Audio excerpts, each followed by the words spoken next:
You want to know how I made this delicious, yummy Efo Riro? Please stay tuned to this video. Don't forget to like, share, and subscribe. This soup is absolutely amazing, guys. It's so delicious and it's flavorful, and above all, it's colorful. So, guys, first things first, I've got some goat stripe and some cow stripe which I'll add into the pot.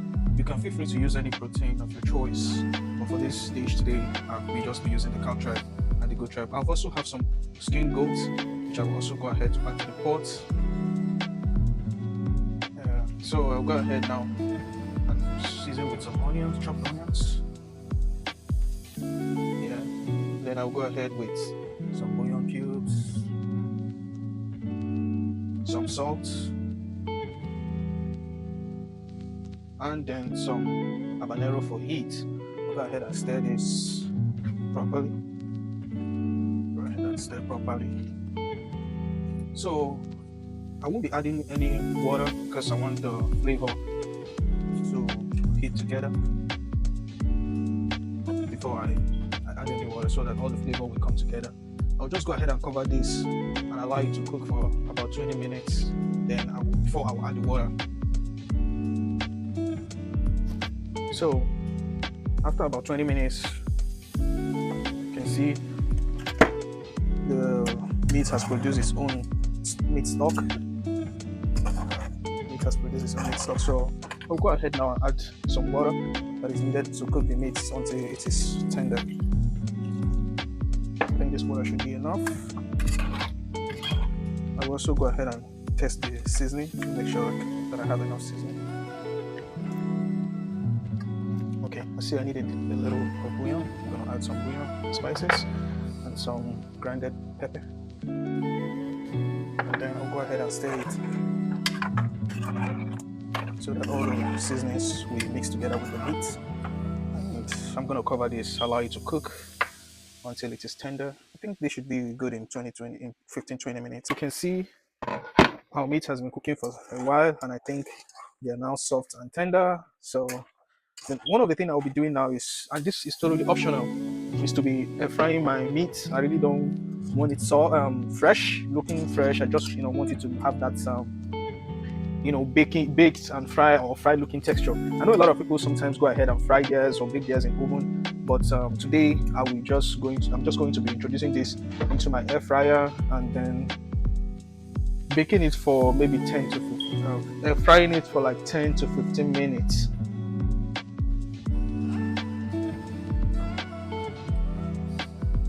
So here is me introducing this into the air fryer. So just fry it for a little bit. It's nothing major. Just 10 minutes is okay.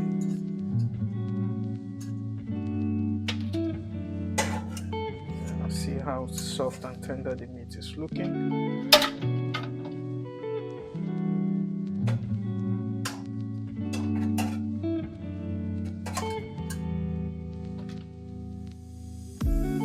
So guys, this is the result I have after about 10-15 minutes of air frying this meat. As we can see, it still maintains some juice, it's not too dry.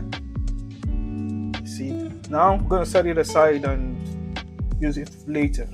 So for my pepper mix, I have 3 red bell peppers, and I've also got about 4 habaneros, and then 1 onion because of the size of my soup. So you can feel free to adjust this to the quantity based on the volume of soup you're making, but this is pretty small. And you can also feel free to use your tatashe and any other choice of your colored bell peppers. But for this is what I'm going to be using today. I'm going to grab my food processor and then come back to this. Let's go. Alright, so now I have my food processor. I'm going to cut my pepper into small sizes and so that I can get a rough blend. If you don't have a food processor, it's best to actually blend this with a food processor so that you can get that rough blend. But if you don't have a food processor, you can use a blender with the pulse control, because I don't think it's ideal getting a very pasty-like texture. That might not really be good for making Efo Riro, especially when you're using a vegetable like spinach. But for me, this recipe, I'm not using spinach. I'm not really a fan of spinach because spinach easily gets very saggy after a day or two. So just gonna be cutting this little piece, and I'm gonna blend. It's already washed, so just cut them into small pieces. Yep. I don't like the filling up my food processor, so that it can give the pepper enough space to blend. So I'm gonna use the shred option.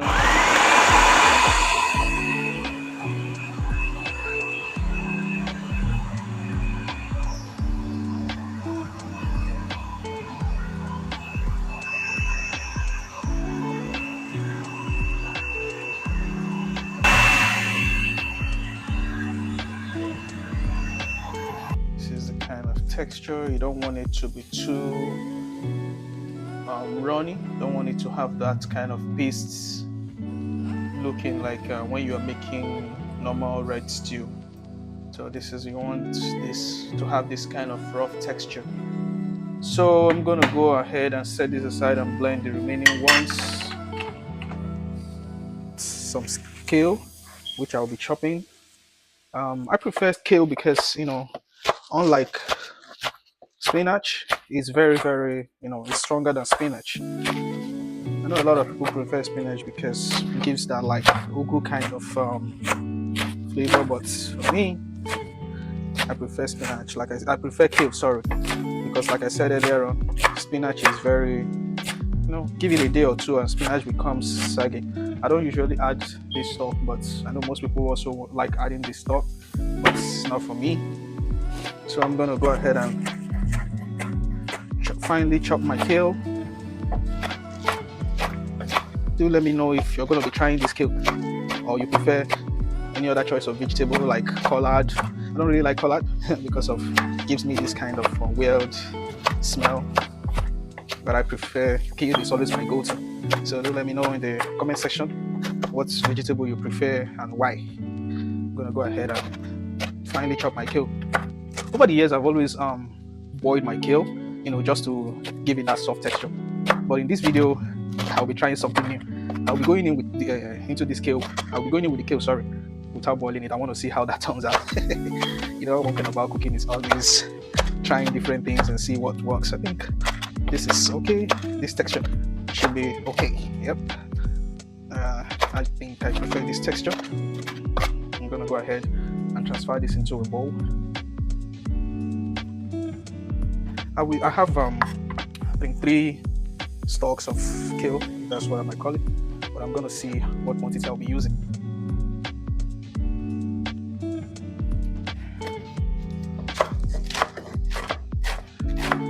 Then I'll go ahead and chop the next one.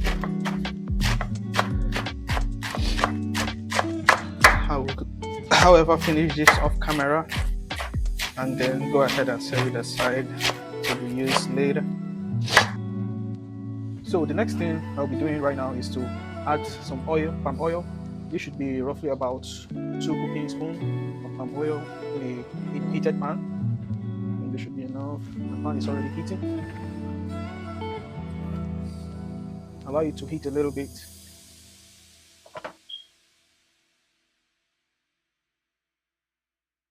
So as you can see, the pan is heating. So I'll go ahead and add in some chopped onions. Please ensure that while you're frying, that this onion doesn't get burnt. Just go ahead and fry. While the onion is heating up, you just fry it no more than 2 minutes. And the reason I usually do this is so that I can infuse that onion flavor into my oil. So not always good for the oil to get for the onions to get burnt. I don't really like that. And so I've been frying for roughly about 2 minutes now. Then I'll go ahead and include one of the star of this dish, which is our locust bean. Efo Riro, I'm gonna go with this quantity. This is about like 2 tablespoons of so I'll add a little bit more. Then I will continue frying. I'm gonna fry this for roughly about a minute. I've seen a couple of times where a lot of people add crayfish at this point in time, but trust me, I usually don't do that until my pepper mix is ready. There you have it. So right now, I'll be going in with my pepper mix. You can see this is absolutely amazing. So I'll go ahead and stir everything together. Okay, I'm gonna go ahead and stir all that pepper blend together. Yes, if you're right here, you're gonna see the aroma in this room in this kitchen. It's so good, trust me. And I like the way all the Riro is popping, you know. So one unique thing I would like to mention here is please do not cover this pot with the lid. Do not place a lid over this, because instead of frying, this will boil if you actually go ahead and put a lid across it. But what I usually do is you can either place a splatter guard across it, or if you don't have the splatter guard, just leave it open for the pepper mix to fry. You don't want it boiling because it's going to release a lot of water, and you don't want that. So I'm going to leave this to cook for about 20-25 minutes, and we'll come back to it. It's cooking. When the oil settles down, you see all the oil. So right now, I'm going to go in and add my pre-cooked stockfish. I already have cooked the stockfish before. If I had not cooked this stockfish, I probably would have cooked it or added it the moment I added the pepper mix so that it can cook. I'm gonna stir this down nicely. I'll go in with some crayfish powder, some bouillon seasoning, then some salt for taste. So once again, I'm gonna go ahead and stir this. Also test for spices. You know, like I said, feel free to incorporate whatever spices you like. I've seen a lot of people who use thyme, use curry, but once I'm going in with palm oil or making anything with palm oil, I can never add curry or thyme into it. No way. But feel free to use any spice of your choice that works for you. You know, that's what cooking is all about. You know, doing what works for you. So I'm gonna go ahead and test this for spice. Yeah, this is pretty good. This is pretty good. But I think I might be needing to add some heat to this. So I'll go in and add some more African blended pepper to give it more heat, because one thing we want to add the vegetables might kill the heat. So I'm going to add more blended pepper. If you have black pepper, you can also use that. So I'm going in with some blended pepper, then some more bouillon spice to adjust the flavor. Add some more bouillon spice, chicken bouillon. I'll go ahead and stir again and check for the flavor. This is absolutely beautiful, guys. Let me know what you think about this in the comment section, and if you're yet to subscribe to my channel, please don't forget to give me a thumbs up. Don't forget to hit the subscribe button, hit the bell notification, so that whenever I drop new content, you will get it. So now my soup has been cooking for 2 minutes. I'm gonna go ahead and add my protein, my goat cow stripe, and the goat skin. Goat stripe. I'm gonna stir it together so that it can infuse all that flavor.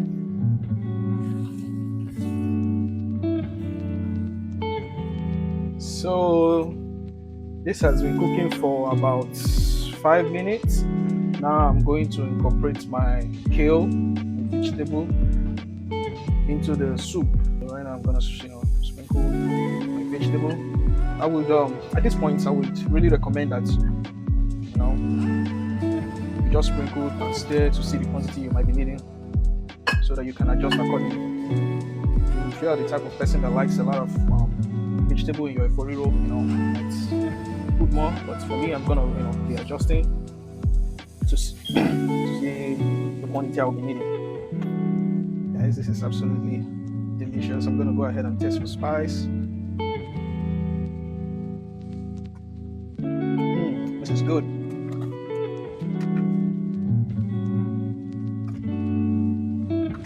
This is absolutely good.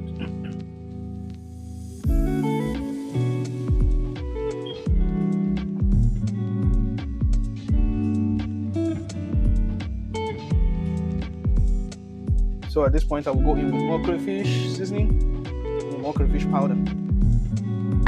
And I'll continue stirring, stir very well. And guys, I promise you, our Efo Riro is ready. You don't need any other thing.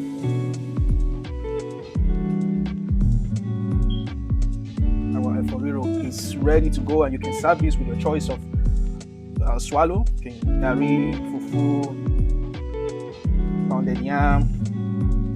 This is good to go.